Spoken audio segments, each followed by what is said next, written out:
405장 우리 찬양합니다.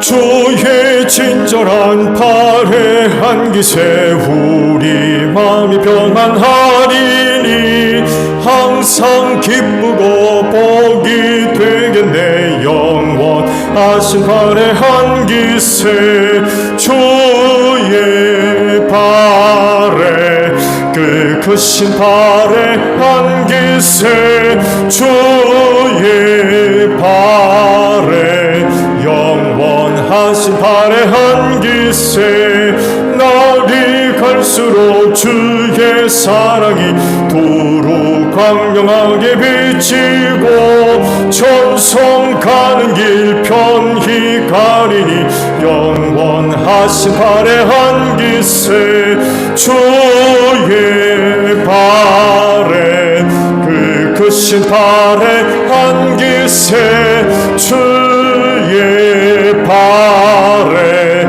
영원하신 팔에 안기세 주의 보좌로 나아갈 때에 기뻐 찬미 소리 외치고 겁과 두려움이 없어지리니 영원하신 팔에 안기세 주의 팔에 그 크신 팔에 안기세 주의 팔에 영원하신 팔에 안기세 430장 우리 찬송합니다.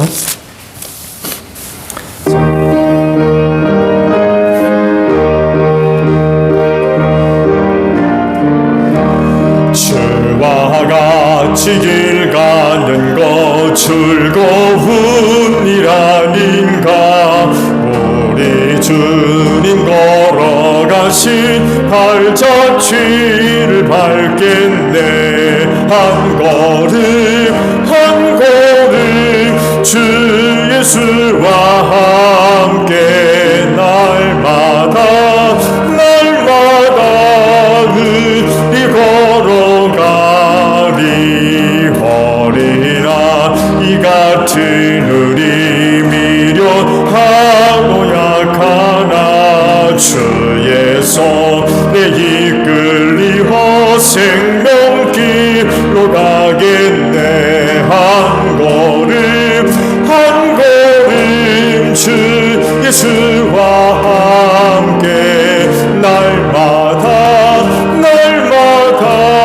의리 걸어가리 꽃이 피는 들판이나 험한 골짜기라도 주가 인도하는 대로 주와 같이 가겠네 한 걸음 주 예수와 함께 날마다 우리 걸어가리 옛선지자 해넉같이 우리들도 천국에 들려 올라갈 때까지 주와 같이 걷겠네 한 걸음 주 예수와 함께 날마다 우리 걸어가리 말씀 보죠. 베드로전서 3장 7절의 말씀을 우리 봅니다. 남성분들만 우리 합독을 해볼까요? 베드로전서 3장 7절 우리 남자분들만 넷밖에 없는 다섯인가요? 넷밖에 있는데 우리 함께 남성들만 합독을 합니다. 베드로전서 3장 7절 찾으셨죠? 자 우리 함께 합독합니다. 시작. 남편이 된 이 여러분, 이와 같이 여러분도 아내가 여성으로서 자기보다 연약한 그릇임을 이해하고 함께 살아야 합니다. 그리고 생명의 은혜를 함께 상속받을 사람으로 알고 존중하십시오. 그리해야 여러분의 기도가 막히지 않을 것입니다. 아멘.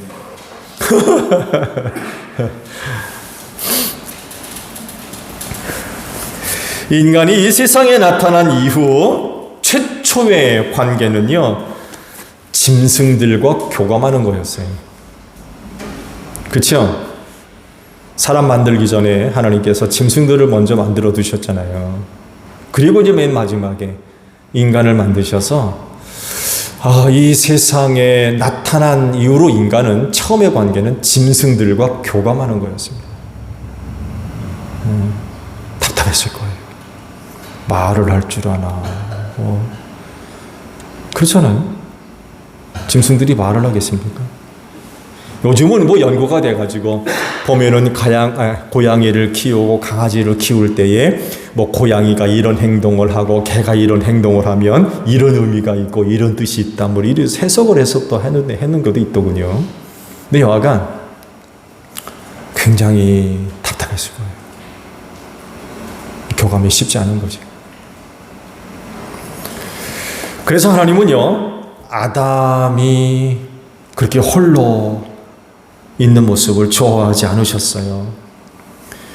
독초하는 것이 좋지 않다고 그랬죠. 그러니까 짐승들과 교감하고 지내는 것을 하나님께서 그렇게 좋게 보시지를 않았던 거예요.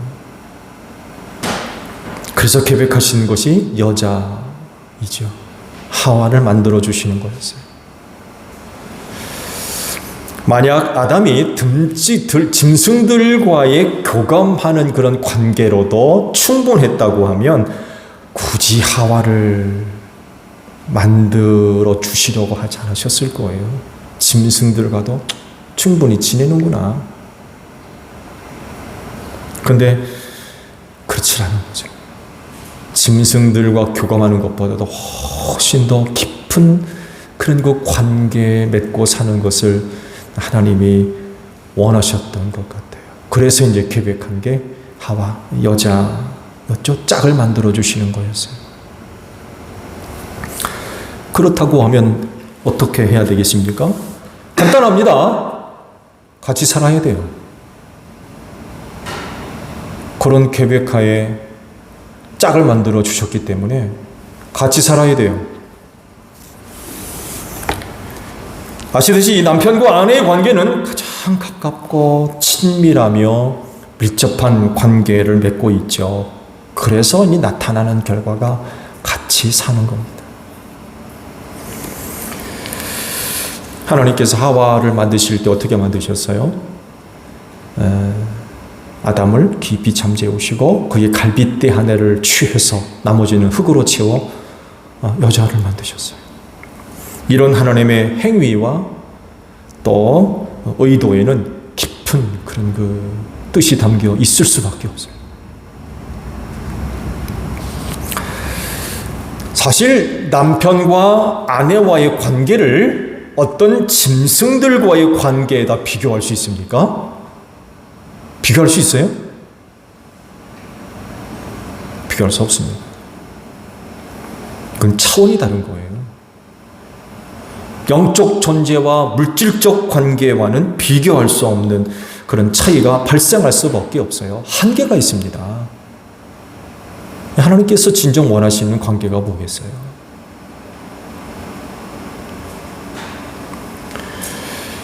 하나님께서 남자를 만드시고 이후 여자를 만드셔서 둘이 함께 살게 하셨죠. 그렇다고 하면 이런 관계를 위해 필요한 것이 있을까요? 없을까요?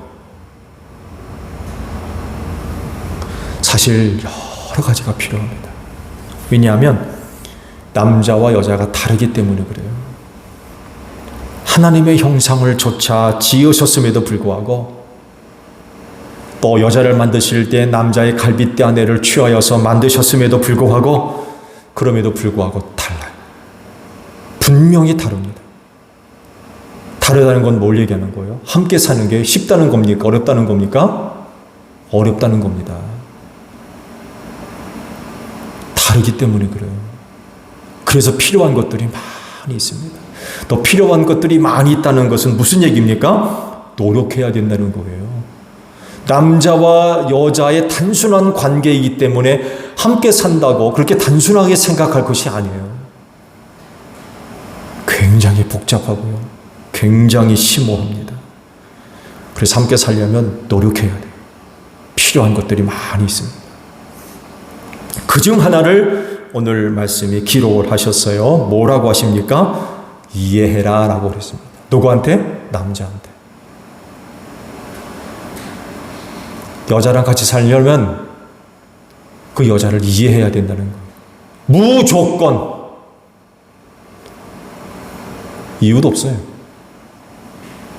그냥 여자랑 함께 살려면 무조건 이해해야 돼요. 뭘 이해하라는 겁니까? 아내가 여성으로서 남성보다 연약한 그릇이라고 하는 것을 이해해라 라고 말씀을 하세요. 연약한 그릇이기 때문에 자칫 잘못 다루면 깨져요. 요즘은 뭐 그릇들 아주 튼튼하죠. 본이라고 그러나요? 소뼈다귀 갈아가지고 만든 그릇들 아주 부딪히면 새소리가 나죠. 그렇지만 자칫 잘못하게 되면 깨져요. 금이 가고 스크래치도 생길 수 있고 또 어디도 날카로운 데 슬쩍 부딪히면 또 어느 한 부분이 또 떨어져 나가기도 하고 그런 일들이 발생하게 되죠. 이렇게 연약한 그릇이라는 것을 이해를 해라 라고 남자들에게 말씀을 하세요. 가장 좋은 건요, 연약한 그릇에 문제가 발생하지 않도록 하는 게 가장 좋고요. 근데 그렇습니까? 그렇지 않거든요. 연약한 그릇이다 보니까 아주 사소한 일에도 문제가 발생할 수 있어요. 중요한 건 발생한 문제를 이해하라는 겁니다. 연약한 그릇이기 때문에 발생할 수밖에 없는 여러 가지 많은 문제 그 자체를 이해해라 라고 말씀하고 있는 거예요. 여러분, 이런 부분을 생각해 볼 때에 비극적인 관계로 나아가게 만드는 것 중에 하나가요, 또 이런 게 있어요. 그건 아내가 여성으로서 깨어지기 쉬운 그릇이라고 하는 것을 부정하는 겁니다. 나 아무런 문제 없어? 나 원더우먼이야? 그러는 거예요. 그래서 남편의 이해 구하지도 않아요. 필요로 하지도 않고 받으려고 하지도 않습니다. 나 별 문제 없는데? 나 아무렇지도 않는데? 나 다 해결할 수 있어. 나 원더우먼인데? 이런 태도를 취하는 거예요. 여러분, 이건 교만한 겁니다. 여러분, 여성이 연약한 그릇이라고 말씀하신 건 하나님이 여성을 그렇게 보신다는 얘기예요. 남자가 여성을 보는 게 아니라 하나님이 여성에 대한 이해를 깨지기 쉬운 그릇으로 본다는 겁니다. 연약한 그릇으로 하나님이 보신다는 거예요. 근데 안 그런 척하면 그 교만한 거죠. 안 그런 척하면 하나님께서 보시는 거 부정하는 거 아닙니까? 나 안 그런데요? 하나님 당신이 틀렸는데요? 이런 것과 다를 바가 어디 있어요?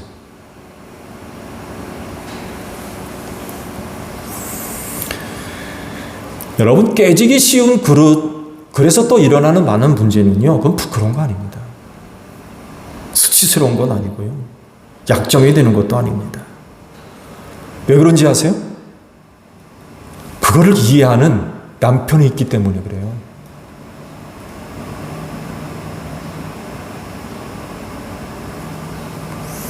하나님께서 여성인 아내를 그렇게 보시고 또 그렇게 만드셨어요. 여러분, 그거 이상한 거 아닙니다. 또 그렇게 만드신 이유는요, 함께 살라고 만드신 거예요. 여러분, 남자나 여자나 아무런 문제 없고, 또 특히 여성, 연약한 그릇이 아닌 원더우먼 같은 그런 존재라면 같이 안 살아도 됩니다. 뭐 같이 삽니까? 언제 다 하는데. 남자도 마찬가지고요, 여자도 마찬가지예요. 완벽한데 뭐 남자가 뭐 필요합니까? 여자가 왜 필요하고 혼자 살면 되지. 근데 연약한 그릇이라는 거예요. 뭐가 필요해요? 남자의 이해가 필요하다는 거예요. 그래서 함께 사는 거예요.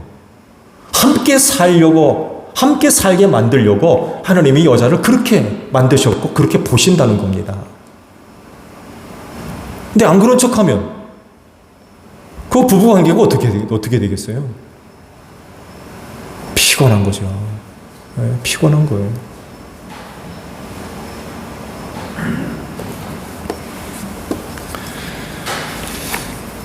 아내를 이해하는 것, 남편의 의무이고 역할입니다. 이해하는 건 남편이야. 그래야 함께 사는 거예요.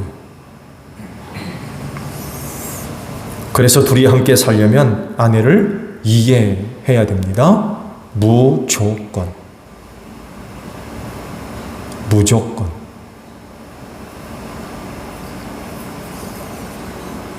말씀드린 대로 깨지기 쉬운 그릇인데 안 깨지는 그릇처럼 보이려 하지 마십시오.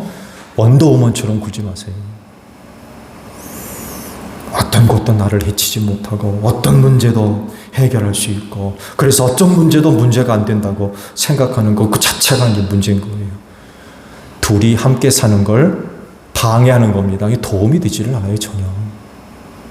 말씀드렸잖아요. 완벽하면 왜 같이 살아요? 혼자 살지. 만들지도 않았어요. 근데 둘이 함께 살려니까 한쪽을 그렇게 만드신 거예요. 그리고 한쪽에게 이해하라는 사명을 주셨어요. 무조건 이해해라. 그래야 함께 사는 거예요.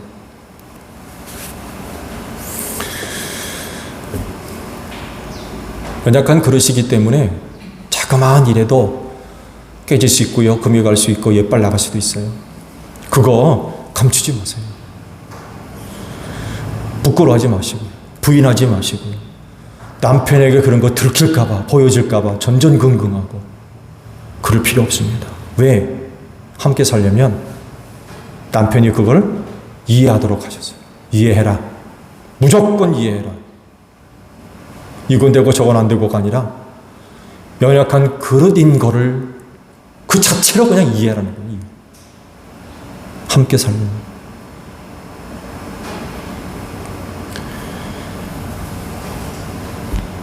남자인 남편이 그런 아내를 이해하지 못하면 어떻게 되겠어요?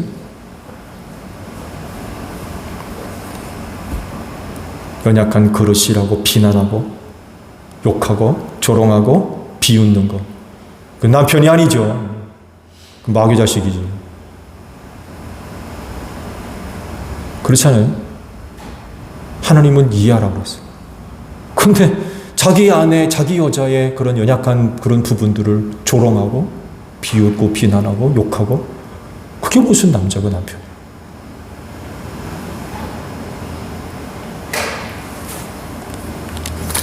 오직 이해해야 됩니다.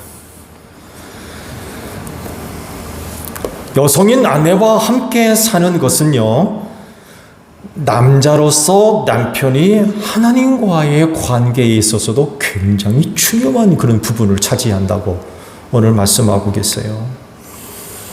여성인 아내와 어떤 관계를 맺어야 하나님과의 관계도 잘 맺을 수 있느냐? 뭐라고 말씀하십니까? 7절 중반절을 보게 되면 또 하나의 중요한 그런 단어를 발견하게 됩니다. 바로 존중이라고 하는 단어입니다. 존중. 여성인 아내와의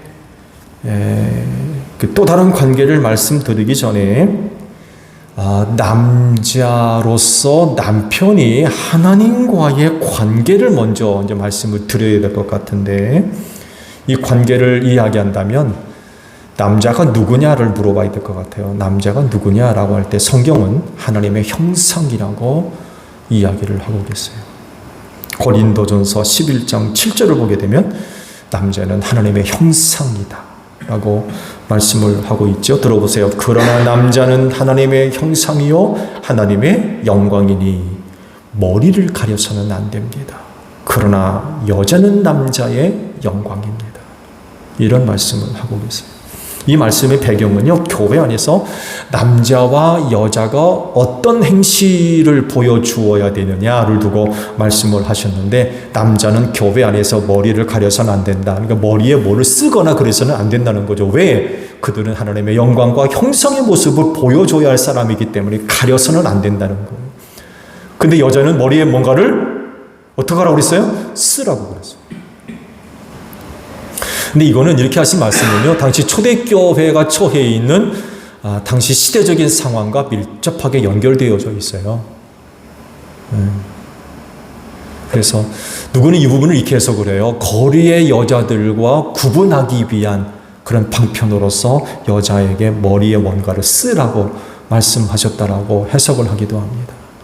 그러니까 교회 다니는 그 여자들은 다른 어떤 여자들과 다른 것을 구분하도록 하기 위해서 머리에 뭔가를 쓰라고 지금 말씀하신 거죠. 시대적인 어떤 상황과 밀접하게 연결되어져 있기 때문에 이런 말씀을 하신 거죠. 이 말씀에서 남자에 대한 이해를 보게 되면 말씀을 드린 대로 남자는 하나님의 영광이고 형상이다라고 말씀을 하셨어요. 그럴 정도로 하나님과의 관계가 밀접하다는 그런 이야기입니다. 밀접한 관계를 요구하고 있다는 얘기죠. 이런 의미에서 남자인 남편이 하나님께 기도하는 건 그건 당연한 겁니다. 하나님의 형상과 영광을 가진 자로서 기도하는 것. 이건 뭐 당연한 거죠. 필연적인 겁니다. 디모데전서 2장 8절에 그러므로 나는 남자들이 화를 내거나 말다툼하는 일이 없이 모든 곳에서 거룩한 손을 들어 기도하기를 바랍니다. 이런 거 말씀을 하세요. 다투지 말고 손을 들어 기도해라. 남자들은. 왜? 남자들의 존재가 이런 존재이기 때문에. 그런데요, 이런 관계를, 이런 하나님과의 관계를 위협하는 것이 있는데 바로 여성인 아내와의 관계예요. 여성인 아내와의 관계가 원활하지 못하면 하나님과 마땅히 너무나도 귀한 관계를 맺는 데 있어서도 지장을 초래한다는 것입니다. 아내와의 관계가 원활하지 못하면 하나님과의 관계에도 문제가 발생한다는 거예요. 그러면 하나님과의 관계, 하나님의 영광과 형상을 가진 남자로서 하나님과의 원활한 관계를 위해 여성인 아내와 어떤 관계를 맺어야 되느냐? 존중해라. 둘이 함께 살기 위해서 뭐 하라고 했어요? 이해하라고 했어요. 연약한 그릇임을 이해해라. 남자로서 하나님과의 관계를 위해서 어떻게 하라는 거예요? 아내를 존중해라. 그래야 하나님과의 관계가 원활할 수 있다는 거예요.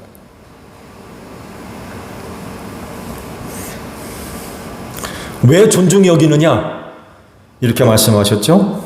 생명의 은혜를 함께 상속받을 사람으로 알아라 라고 그랬어요. 생명의 은혜를 함께 상속받을 사람으로 알아라. 그래서 존중하라는 거예요. 아내가 소중한 존재인 것을 알면 아내를 어떻게 대하겠습니까? 더더욱이 그 아내가 하나님으로부터 어떤 은혜를 받을 사람인가를 알면 어떻게 대하겠어요? 하나님이 그에게도 생명이라고 하는 소중한 은혜를 주실, 또 받아야 될 그런 사람이라고 한다면 소중할 수밖에 없죠. 하나님 앞에서도 내 아내는 소중해요. 생명의 영광과 은혜를 받을 사람이라는 거죠. 그래서 나타나는 게 뭐냐? 존중해라.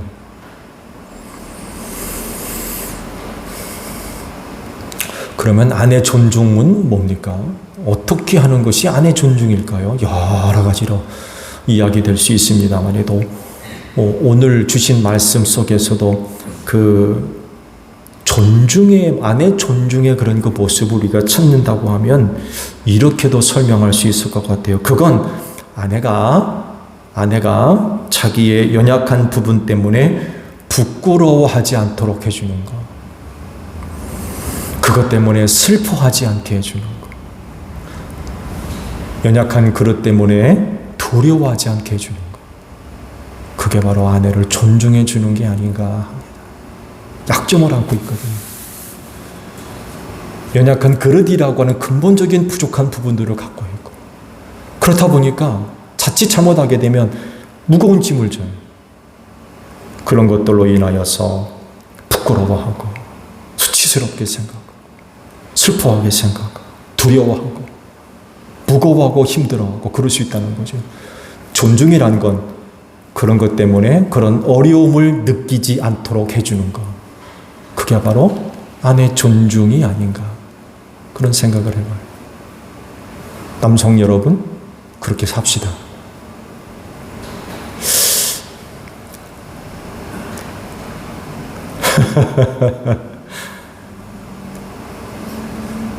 전도사님 결혼하시면 그렇게 사실 거예요? 장로님이나 집사님이나 저는 아내를 데리고 살고 있는데 그렇게 삽시다. 그렇게 존중할 때에 기도가 막히지 않는데. 무슨 얘기예요? 아내를 그렇게 존중해 주면 기도가 막히지 않고 활짝 열려진다는 거. 하나님이 그 남편의 기도를 들어주시는 거죠. 이런 은혜가 가정들마다 임하기를 축복합니다. 주기도문 합니다. 하늘에 계신 우리 아버지, 아버지의 이름을 거룩하게 하시며 아버지의 나라가 오게 하시며 아버지의 뜻이 하늘에서와 같이 땅에서도 이루어지게 하소서. 오늘 우리에게 일용할 양식을 주시고 우리가 우리에게 잘못한 사람을 용서하여 준 것 같이 우리 죄를 용서하여 주시고 우리를 시험에 빠지지 않게 하시고 악에서 구하소서. 나라와 권능과 영광이 영원히 아버지의 것입니다. 아멘. 자, 오후 예배 마쳤습니다. 감사합니다. 고맙습니다.